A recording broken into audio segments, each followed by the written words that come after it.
kasing sakit ang patayin ng isang kapamilya mo. Paano pa kaya kung muling huhukayin ng bangkay para makita kung gaano kabrutal ang pagpatay sa kanya? Hindi man gusto ng pamilya ni Jennifer Laude na bulabugin pa ang kanyang himlayan.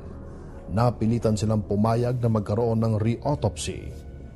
Nais nilang itatak sa mata ng korte ng pagpaslang sa kababayan nating transgender ng isang sundalong Amerikano na si Lance Corporal Joseph Scott Pemberton ay hindi homicide kundi murder talaga.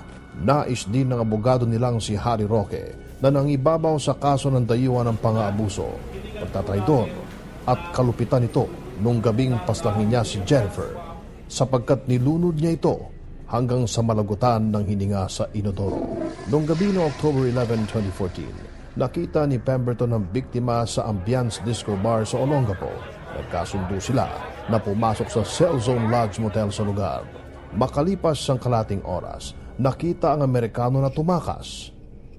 Sinilip ng trabador ng motel ang kwarto at nakitang patay na si Jennifer. Hubad ang katawan at ang ulo ay nakapatong sa inodoro sa banyo.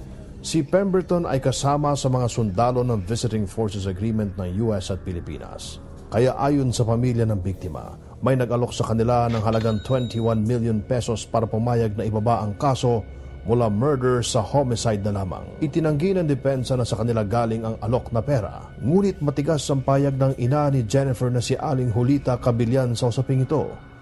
Ayon sa ina, walang katumbas na pera ang buong panahong inalagaan at pinalaki ko ang aking anak. This podcast.ph presentation is supported by Martin Andanar's Homecast Studio and Audio.ph.